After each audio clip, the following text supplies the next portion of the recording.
The next matter to come before the court this morning is Koprivec et al. Versus Rails and Trails in Wayne County.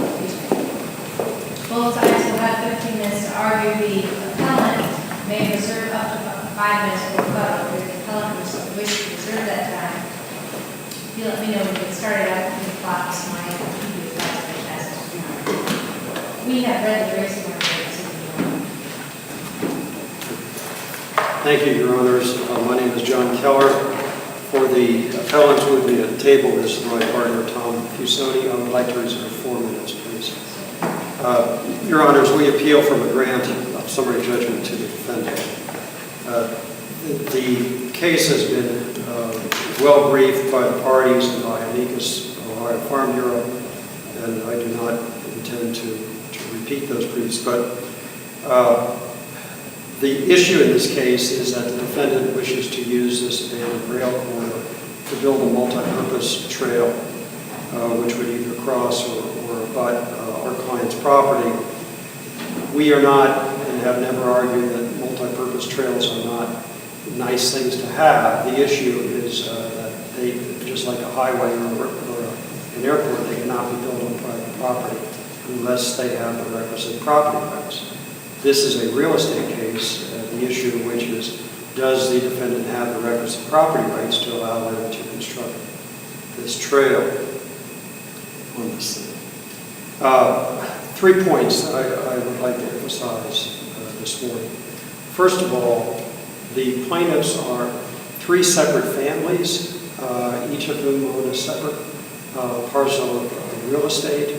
The analysis needs to be done on a parcel-by-parcel basis. The trial court, to a large extent, grouped them all together and did not do a parcel-by-parcel analysis. Particularly, the plaintiffs, the Koprivec, have an extremely strong adverse possession case, which, if analyzed separately, we believe would be upheld in their favor. Mr. and Mrs. Koprivec on this abandoned corridor. At the time this action was filed, they had a gate across the property. They had posted no trespassing signs. They had stored materials on the corridor. They had chased off trespassers and other people, and they had, in fact, exercised exclusive control over the property on that thing. Question of recollection, had they owned the property?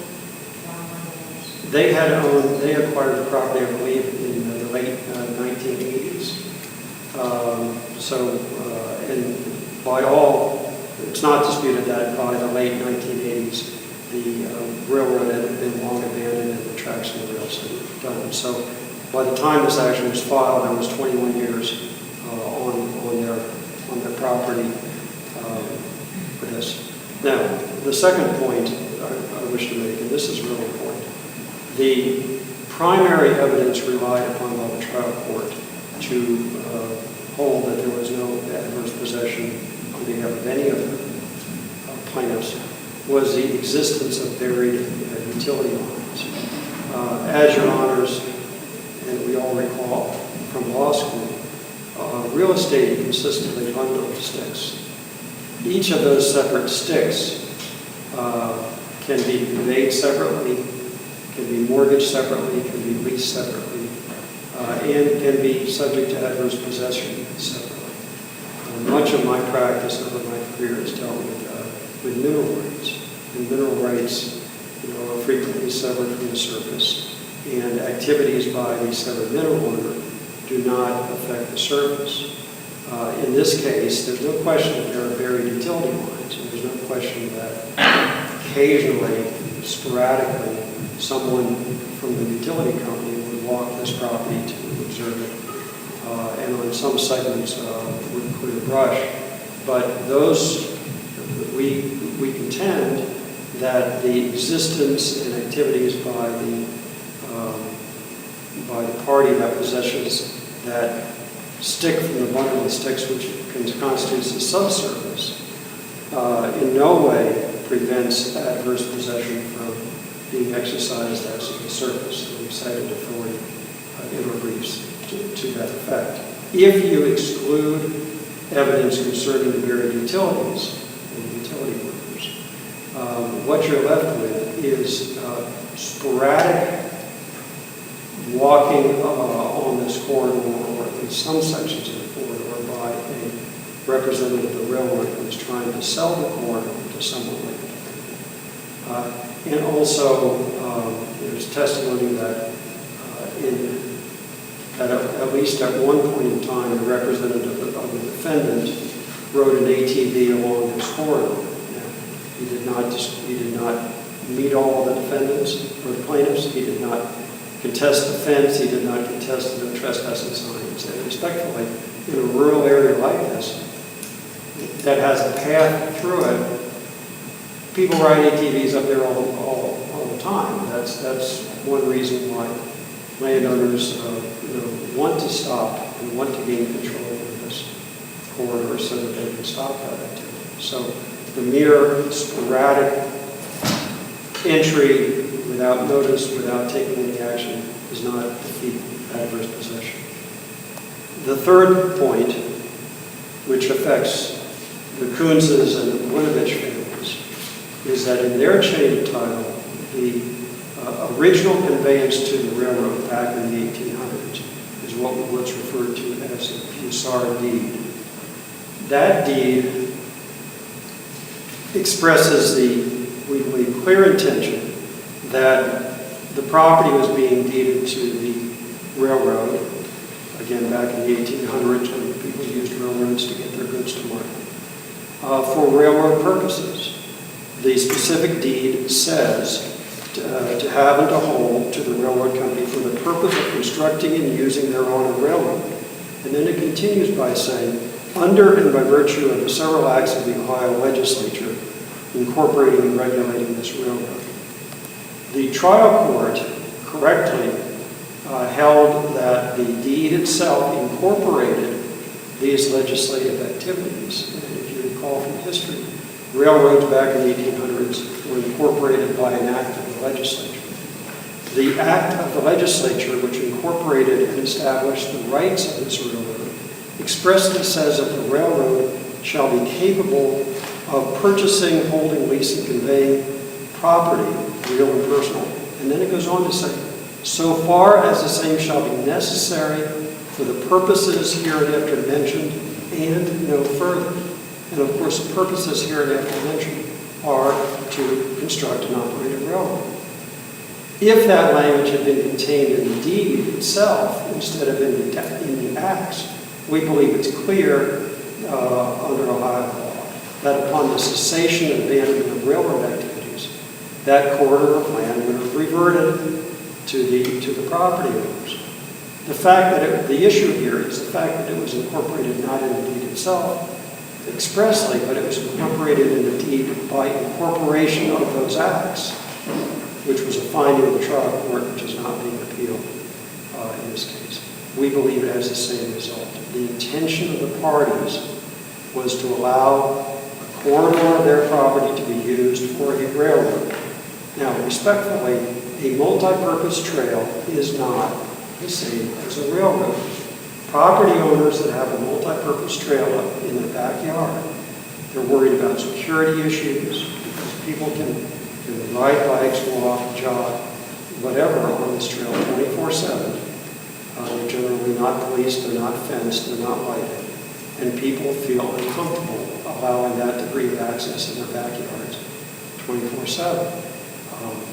The railroads are primarily commercial purposes. Again, back in the 1800s, when this country built most of its railroads, that you didn't have much of a road system. That's how you got your goods to market and people transferred over distances. What was you find in the record with respect to the subsequent transfers to property owners? Subsequent to the original deed to the railroad? About whether or not that reverter was could have been extinguished?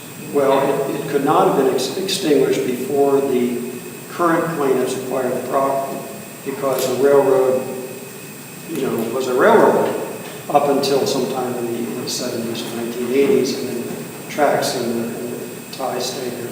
Well, factually so, but could it have not been extinguished through the passage of the deeds, not preserving rights thereto? Is that a clear question? No, Okay. that's not a question in this case. There's no question that as long as this was operated as a railroad, that the railroad company had the right, had possession and ownership of that property. The issue is, once it ceased being operated as a railroad and abandoned, there's no question this was abandoned by the railroad, it was removed more than 21 years before this action was commenced. Whether that initiated and caused a reverter cause. So it's thrown to the light, so it didn't need to be reserved by... It did not need to be reserved. It occurred once abandonment, once the property ceased to be used for the purpose intended by the deeds of the owners. We do believe that that we have established, and under the law, the plaintiffs, or at least some of them, have sufficient rights to the property so that the defendant does not have the right to construct this trail along or adjacent to their properties. At a minimum, the issues of exclusivity and exclusive use of the surface are questions of fact which need to be resolved by trial. You were just now reaching that 4 minutes. Thank you very much.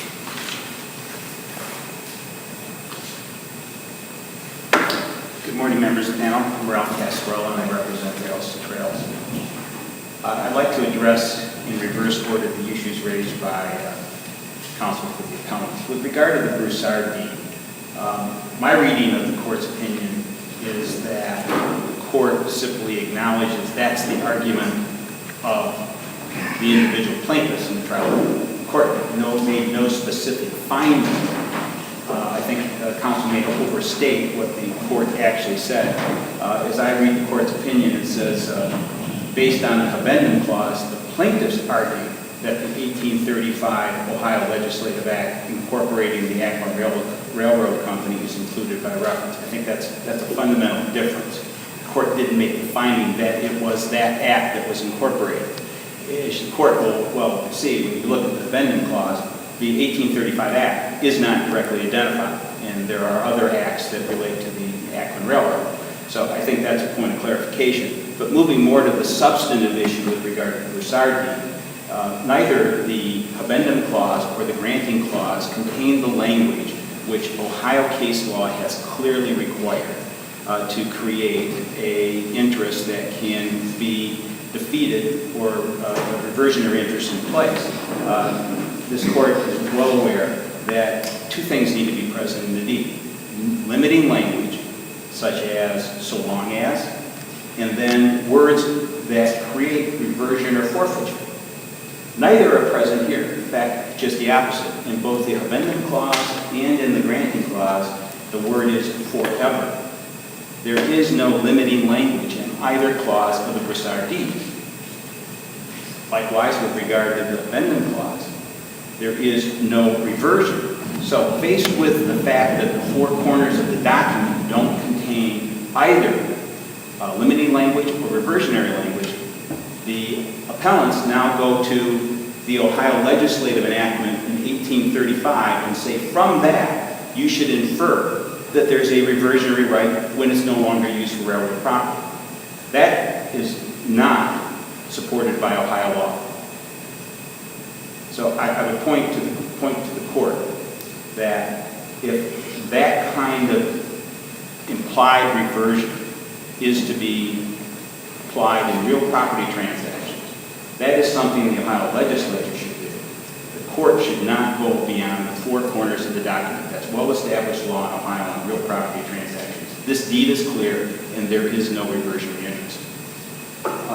Turning to the next issue with regard to the primary evidence.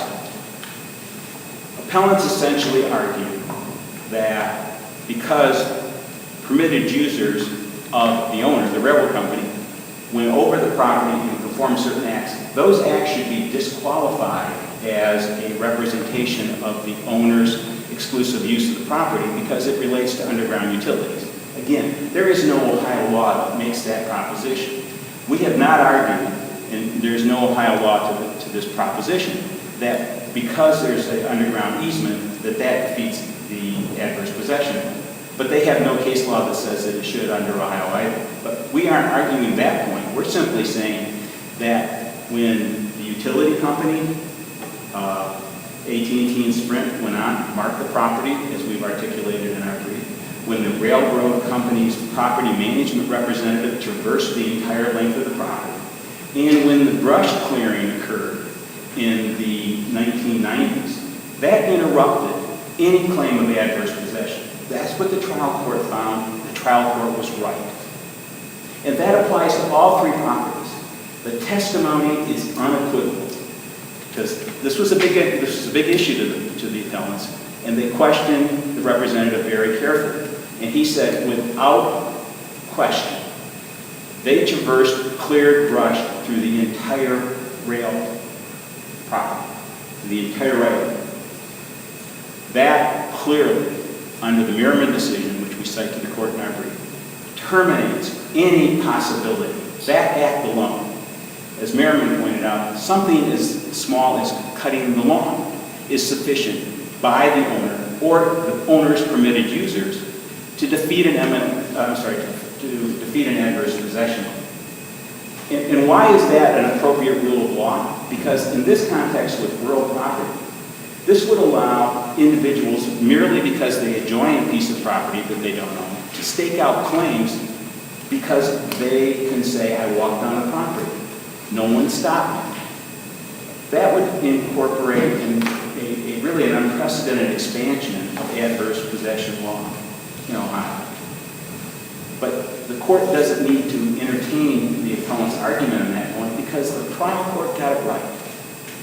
There was sufficient acts by the owner and its permitted users. You'll note in the appellant's brief, they morphed their argument at some point to say that it has to be by the owner. That's not Ohio law. It's by the owner or the permitted users, and it is up to the party claiming adverse possession to show that it exercised exclusive use. That they cannot show. It resolves the issue. Now, turning to the contention that there wasn't an individualized determination. In our brief, we gave you a map to try to make this a little easier to understand.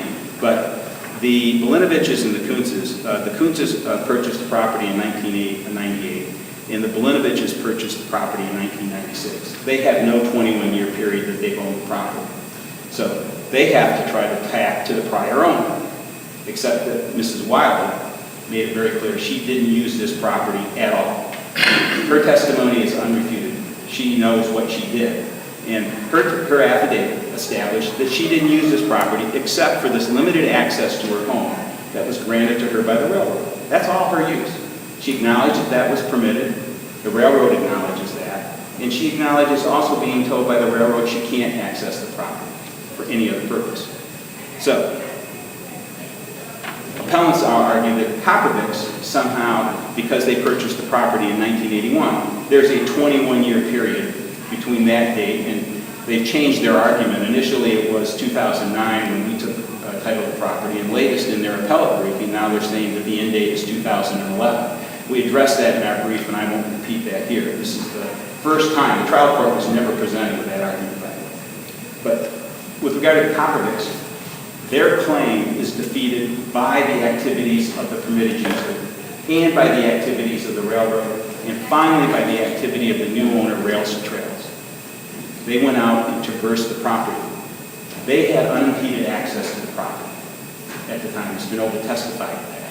So there is no basis for the Koprivecs to assert an adverse possession claim.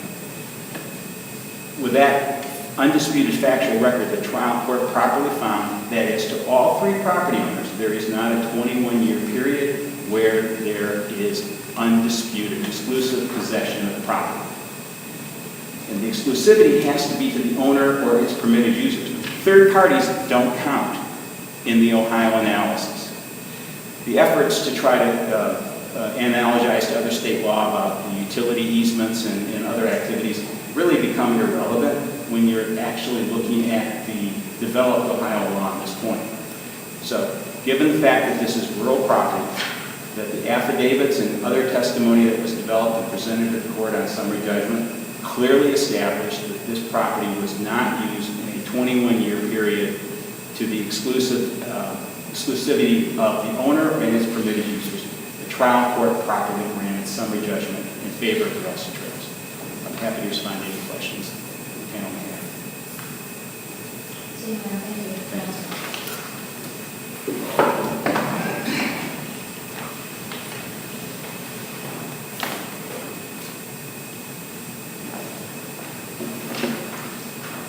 First of all, to respond to the argument that we changed our position as to the timing and waived an argument, the complaint filed in this case expressly says on page 3 as to the Koprivec that these activities have continued for more than 21 years prior to the filing of the complaint. So we consistently advise the court of that.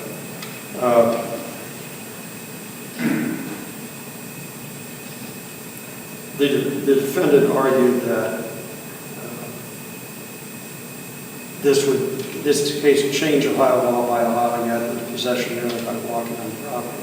Again, focusing on the Koprivec, they put a gate across this corridor. They put up no trespassing signs. Now, it would be hard to find a more definitive and adverse and notorious way to assert to the world that you believe that you own this property. So we believe we have established that. And frankly, if we're arguing about those kinds of things, that should be a material issue of fact, which should not have been resolved by summary judgment. Again, brush clearing relates to the 2 points on that. First of all, it relates to the subsurface activities of the utility owner. There's no question that if you own a subsurface estate, the utility easement, buried or mineral right, you have certain limited rights under the law to enter upon the surface to protect your subsurface estate. But those subsurface rights are a different estate in real property. And they do not, the existence of that and the exercise of those subsurface rights do not defeat adverse possession as to the surface estate. 2 other points. Appellee's counsel said that the trial court failed to expressly find that the legislative act that we referred to was incorporated into the deed. Well, respectfully, in addition to the portion of the order that he cited, the trial court specifically said, in this case, these words are found in the act, which is incorporated by reference into the deed. So that was a specific finding of the court. The wording that the appellee argues is missing from the deed, therefore is not missing from the entire conveyance, because the conveyance includes the legislative act. As he said, if there's going to be a change, it should be made by the legislature. Well, respectfully, in this case, the legislature did decide and did act. And what the legislature said is that back in the 1800s, when the railroad used its significant power to acquire an interest in real estate, that real estate is limited to the uses of a railroad and no further. We respectfully ask this court to reverse and either grant us summary judgment or refer this matter to trial on the facts. Thank you very much. Thank you both very much for your presentations this morning. The court will take the matter under advisement. We will issue a decision as soon as